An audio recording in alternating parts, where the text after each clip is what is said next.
Bienvenue sur la Tawhid TV, le journal. Les titres de cette édition: lutte contre les dérives dans les réseaux sociaux, le cadre unitaire de l'islam du Sénégal en croisade contre le discours haineux, mais également la désinformation. Il sera question de sensibilisation 4 mois durant. Les religieux et les médias sont mis à contribution. Marche pacifique des étudiants des 7 centres régionaux de formation en santé. Ils réclament leur recrutement et l'application du système LMD.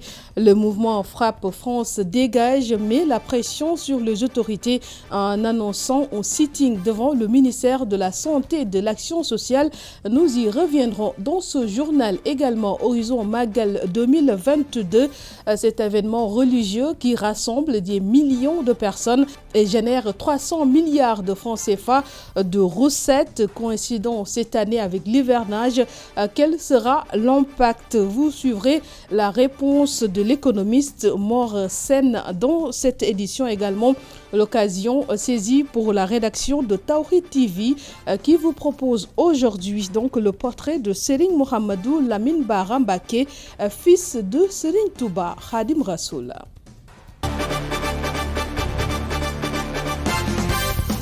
Bonjour et bienvenue. Je vous l'annonçais dans les titres de ce journal. Les étudiants des 7 centres régionaux de formation en santé du Sénégal qui exigent le recrutement mais également l'application du système LMD.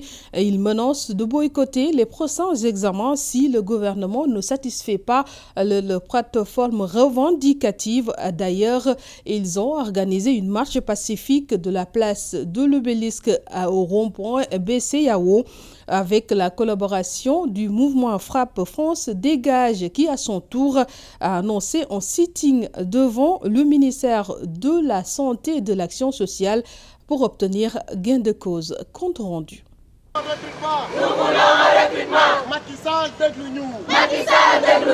Ces étudiants des centres régionaux de formation en santé étaient en mouvement d'humeur depuis plus d'un mois. Face à l'inertie des autorités, ils ont décidé de battre le macadam pour alerter le chef de l'État sur leur situation. Donc nous sommes là pour alerter le président et son ministre et l'ensemble des bonnes volontés qui sont là pour l'intérêt du pays.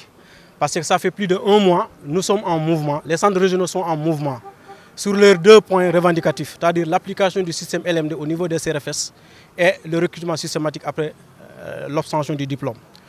Et étant donné que c'était un combat qu'on avait mené depuis longtemps avec l'INDS, mais avec une discrimination de la part des États, ils ont accordé maintenant le système LMD à l'INDS et d'ailleurs même ils sont rattachés au niveau du ministère de l'enseignement supérieur.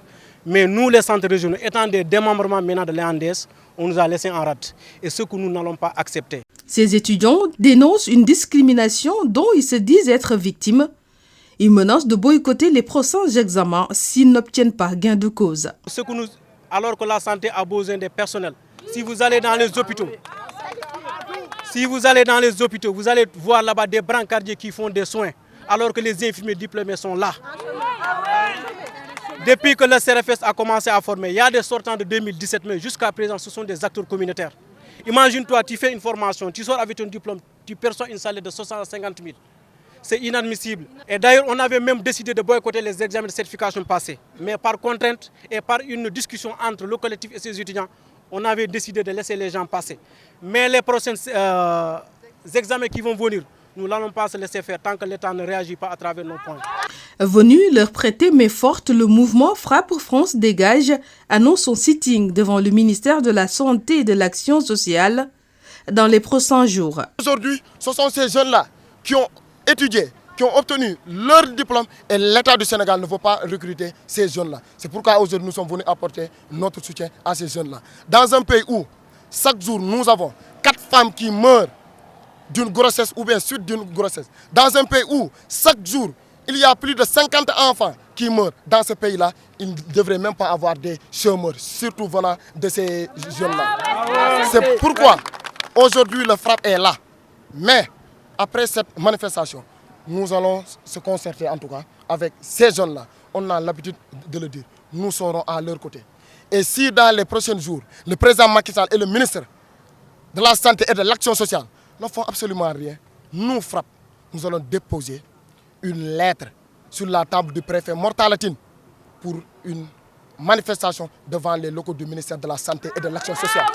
L'application du système LMD et le recrutement sont entre autres les revendications de ces étudiants. Ces derniers sont déterminés à poursuivre le combat. Ils menacent d'ailleurs de ne plus regagner les amphis si rien n'est fait.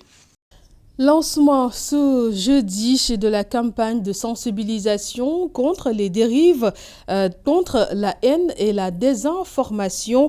Le cadre unitaire de l'islam du Sénégal qui compte pendant 4 mois à sensibiliser la population sur la question, notamment pour mettre fin aux dérives dans les réseaux sociaux.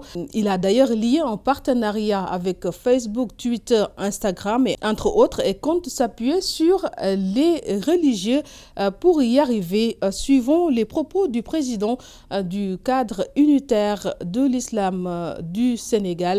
Il s'appelle Cheikh Ahmed Tidiane Sy, que je propose d'écouter.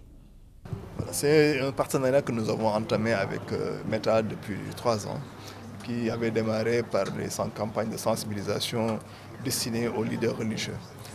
Mais avec le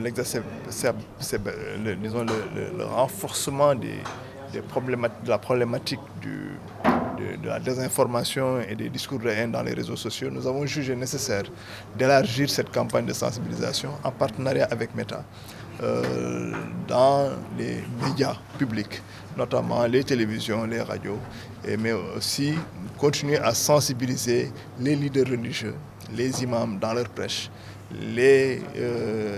dans les émissions de religieuses, dans les émissions de télévision, afin qu'on puisse juguler ce phénomène qui est de plus en plus problématique, consistant donc à la désinformation, mais aussi aux discours de haine qui sont en train de poser des jalons, en tout cas des germes d'une violence qui peuvent être dangereuses pour le vivre ensemble de notre pays. C'est par rapport à cela donc que nous avons jugé nécessaire de lancer cette campagne de sensibilisation qui va durer 4 mois, mais que nous souhaitons, avec l'appui bien entendu de toutes les organisations présentes dans le pays, avec toutes les composantes de la nation, que nous souhaitons poursuivre dans le temps, afin que ce phénomène de désinformation dans les réseaux sociaux puisse être jugulé, puisse être maîtrisé dans sa plus simple expression. Que nous allons y arriver, mais c'est un premier pas que nous posons et nous pensons que ce pas pourra être élargi aux autres plateformes de réseaux sociaux qui pourront rentrer dans ce schéma. Mais aussi, ce sera une manière de réfléchir sur les moyens de régulation, que ce soit des moyens juridiques, que ce soit des moyens de sensibilisation comme celle-là, mais tous les moyens en tout cas qui seront à notre disposition, de réfléchir sur ces moyens afin de les mettre à la disposition de l'État. Le Grand Magal de Touba, édition 2022, qui se prépare, un événement religieux qui rassemble des millions de personnes et génère plus de 300 milliards de francs CFA de recettes. Cette année, le Magal coïncide avec l'hivernage. Quel sera l'impact pour un bon déroulement de cet événement religieux qui commémore le départ en exil au Gabon en 1895 de Cheikh Ahmadou Bamba Khadim Rassoul? Quel est l'apport de l'État et des mourides pour un bon déroulement de cet événement? Suivons les explications de l'économiste Serigne Morsen. Il est avec Ndeye Fatouka et Léa Niafouna. Cette année-ci, ça coïncide avec l'hivernage. Sur ce, l'État doit prendre des mesures. Comment prendre des mesures? Aller faire des canalisations, réparer les routes, ne pas exposer les gens par rapport à la pluie. Parce que si tu exposes l'individu par rapport à la pluie, le commerçant ne pourra pas faire son commerce normalement. Le client aussi ne pourra pas partir correctement au marché. Donc ça va impacter directement sur le Magal, sur l'économie du Magal. Qui part du Magal part d'économie. Parce qu'il ne faut pas oublier que c'est le seul événement au Sénégal qui génère 300 à 350 milliards de revenus. Et l'État même gagne 75 milliards de recettes. Donc ce n'est pas un événement qu'on néglige. L'État doit anticiper et accompagner les pèlerins pour passer un excellent Magal en tenant compte de l'hivernage et de la pluie. Le mouvement dont je suis membre, qui est Hizb ut-Tarqiyyah, notre feu responsable moral, Serigne Atou Diagne, avait anticipé sur ça. Raison pour laquelle, lorsqu'on fera notre prestation, c'est-à-dire Kourel en Wolof, on ne va pas sentir la pluie, car nous avons mis les moyens. Et je pense que, hormis Hizb ut-Tarqiyyah aussi, il y a Touba Ca Kanam qui fait la même chose. Et tous les mourides y participent. Mais comme Touba fait partie du Sénégal, c'est à l'État d'accompagner les talibés dans leurs actions. Certes, on n'attend pas l'État, mais nous sommes des Sénégalais aussi qui dépendent de l'État. Il y a des infrastructures que nous ne pouvons pas faire. Seul l'État est apte à les faire. Donc, sur ce, je vous rassure, nous y sommes. On se prépare en conséquence. Il y a des investissements et des infrastructures qui sont en train d'être faites, mais quand même, si l'État nous donne un coup de pouce, ça sera encore mieux. Toujours concernant le Magal de Touba, la rédaction de Tawhid TV qui vous propose aujourd'hui le portrait du fils de Sokhna Aminata Lo, épouse de Cheikh Ahmadou Bamba, Khadim Rassoul, la vie et l'œuvre du vénéré guide religieux Serigne Mouhamadou Lamine Bara Mbacké, qui est retracé par Papa Amadou Diaw.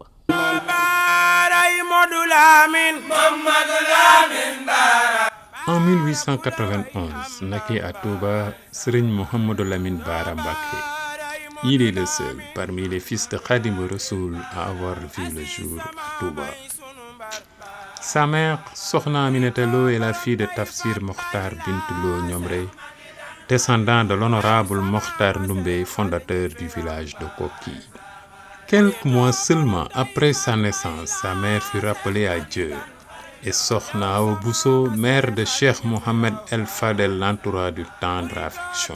Il est le troisième fils de Khadim Rassoul après Serigne Moustapha, avec qui il est de même mère, et Serigne Fallou. Il a appris d'abord le Coran des mains de son père et de Serigne Abdourahmane Lo. Ainsi, il mémorisa le Coran et le maîtrisa sous leur supervision, puis continua avec eux à apprendre différentes sciences et disciplines jusqu'à devenir un grand érudit incontestable, doué d'une intelligence aiguë. Il a fondé des villages qu'il érigea en centres d'éducation, d'enseignement et de travail, suivant les traces de Khadim Rassoul. Cheikh Mouhamadou Lamine Bara Mbacké fut rappelé à Dieu le 18 juin 1936 à Mbacké Kadior à l'âge de 45 ans, correspondant au premier jour de Zul Hijja, 9 ans seulement après la disparition du Cheikh, et il fut inhumé à Touba. Cette disparition causa une grande douleur chez ses proches, surtout chez ses frères et sœurs et autres connaissances.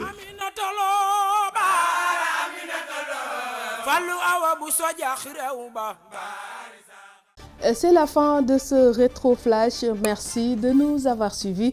Rendez-vous est pris dans un autre rétro-flash sur la Tawhid TV, la chaîne de l'espoir.